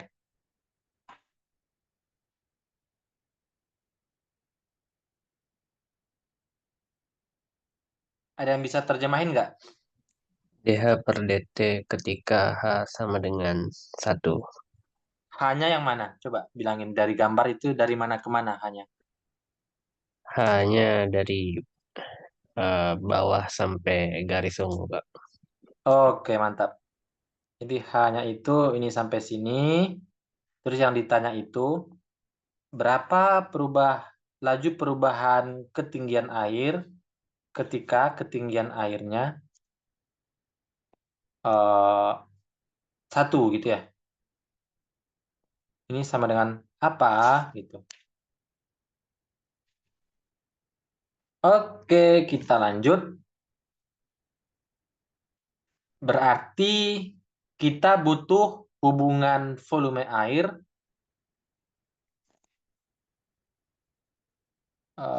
dengan hmm,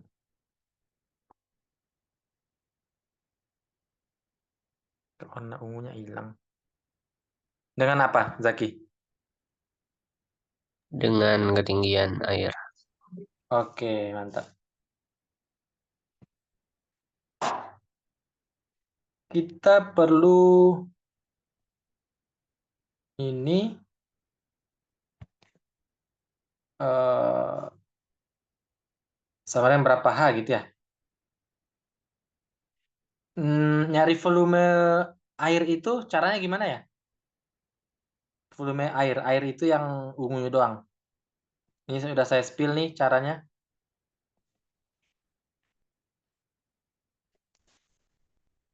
Gimana cara nyari volume air?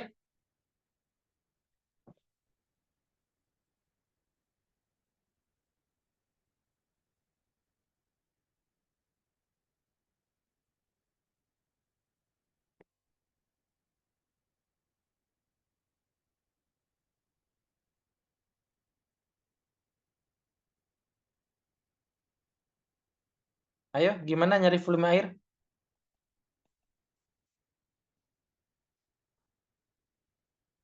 Air itu kan yang ungu aja. Cara dapat yang ungu aja itu adalah kalian cari volume yang merah. Sudah saya warna-warnain. Volume yang merah, kalau kalian kurangkan dengan volume yang kuning, itu kalian akan dapat volume yang ungu. Oke ya. Kenapa perlu merah dan kuning? Karena merah dan kuning itu yang membentuk kerucut sempurna. Yang kita punya rumus volume kan kerucut sempurna kan, bukan yang terpancung. Kecuali kalau udah diturunkan sendiri rumusnya bisa juga sih. Oke, volume yang merah apa ini? Cara nyari volume yang merah gimana? Kelihatan kan merah saya yang mana?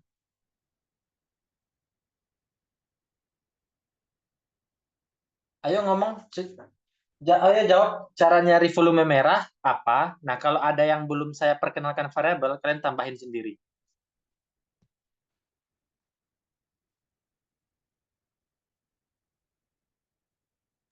Atau Kurang variabel jari-jari air bagian atas, Kak.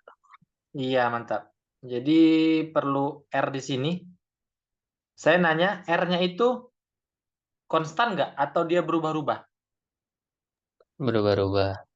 Oke, jadi R kita itu fungsi terhadap waktu ya. Lalu apa lagi? Atau ini dulu deh, cara nyari yang merah gimana ya? Volume yang merah.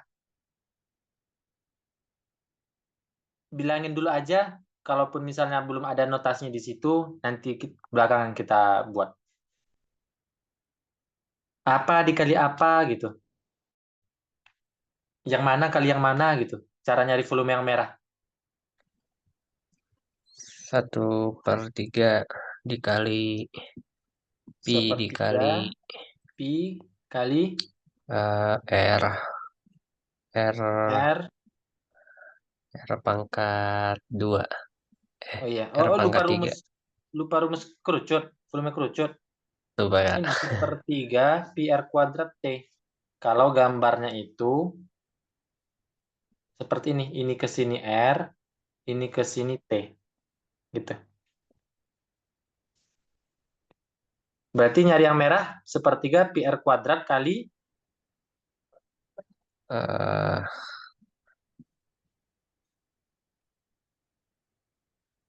Lama. Ya udah. Kali tinggi yang merah. Tinggi yang merah yang mana?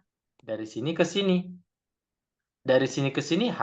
Dari sini ke sini belum tahu. Ya udah, simpan buat dia sebagai notasikan dulu dia dengan sesuatu yang belum kita tahu gitu.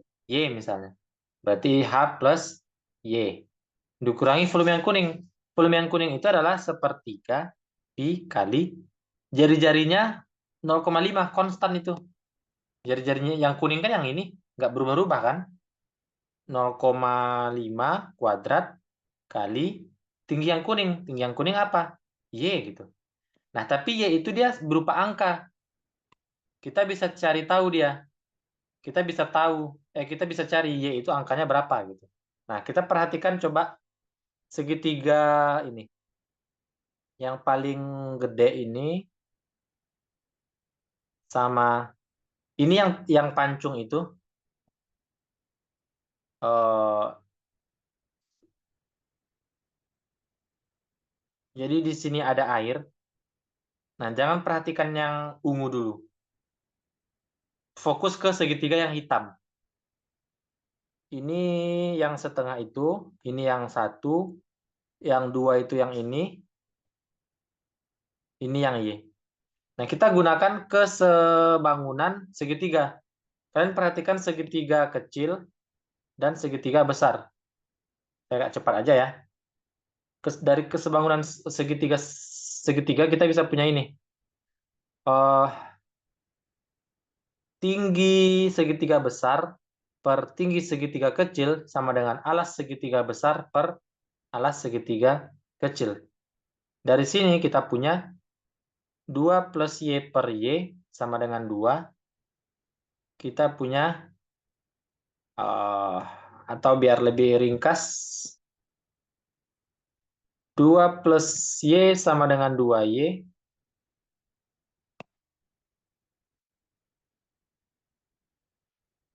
Berarti Y-nya berapa? 2 kan? Nah, jadi kita udah tahu tuh, oh ternyata yang dipancung itu 2. Oke. Berarti ini sepertiga pi kali. Oke. Ada R. Ah, ini berarti terserah mau pakai cara pertama yang kayak kubus tadi, ada 3 variabel VRH, atau mau disederhanakan semua hanya dalam 2 variabel V dan H. Nah, saya coba bawakan ke variabel V dan H saja. Berarti kita tuh perlu menyatakan R dalam H. Apa ya hubungan R dalam H gitu. Nah, sekarang baru kita bisa perhatikan yang ada airnya, yang bergerak itu. Ini yang 0,5, tadi ini udah tahu 2, terus yang ini 2 juga ya. Oh, sorry. Bukan 2 ya, H, sorry. Yang 2 itu mas seluruh tabungnya ya. Ini H, ini R. Kita mau tahu hubungan R dan H. H berapa R atau R berapa H gitu. Kayak tadi juga, tinggi segitiga yang besar per tinggi segitiga yang kecil sama dengan alas segitiga yang besar per alas segitiga yang kecil. Dari sini kita akan punya H plus 2 sama dengan 4R. Nah, karena yang ditanya itu DH/dt, ketika H sama dengan 1, berarti kan H yang diketahui. Ini kita nyatakan R-nya dalam H. Jangan nyatakan H-nya dalam R. Sebenarnya boleh-boleh aja nyatakan H dalam R, tapi nanti persamaan kita dalam R jadinya. Sedangkan yang diketahui kan H sama dengan 1. Berarti R sama dengan H plus... Oh, nggak bisa nulis. Berarti R sama dengan H plus 2 per 4. Nah, ini kita substitusi ke sini.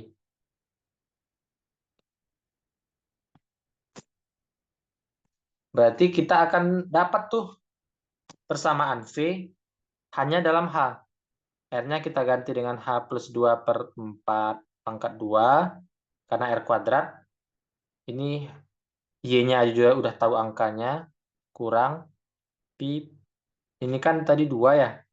Berarti per 6 bagi 4. Pi per 24. Sorry, per 6 ya. Pi per 6. Kan tadi kali 2 ya.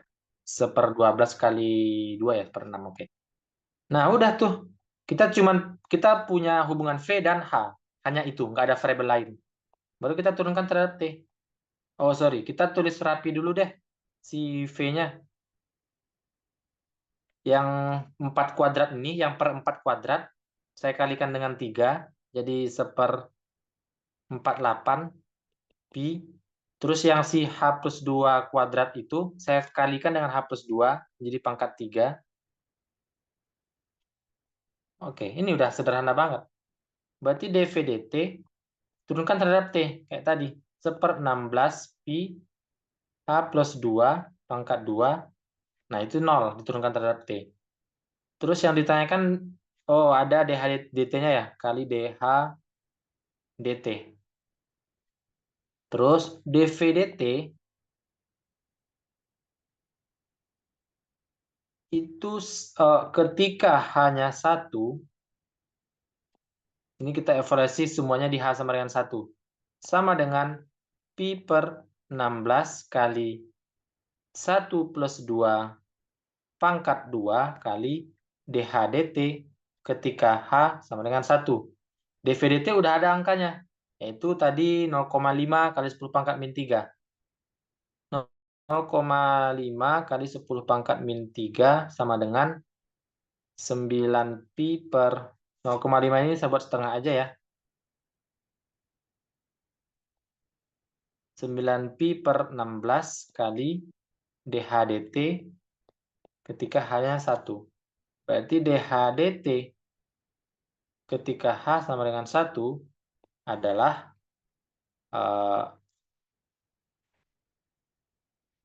ini bisa coret jadi 8. Berarti ini 8 kali 10 pangkat min 3 per 9 pi. Udah selesai. Oke, waktu kita juga pas. Cukup dulu ya. Atau ada yang mau ditanyakan? Tadi dari 1/3 jadi 1/48 gimana, Kak? Hmm, per 4, ini kan per 4 kuadrat. Berarti kan per 16. Saya kalikan dengan 3. Iya kan? Halo Zaki? Oh, dibuka kurungnya, Kak. Iya, ini kan H plus 2 dikuadratkan per 4 kuadrat gitu kan. Terus H plus 2 kuadratnya saya pasangkan dengan ini, jadi pangkat 3. Kalau per 4 kuadratnya saya pasangkan dengan 3, jadi per 48. Oh ya, paham nggak? Oke, ada lagi yang mau ditanyakan?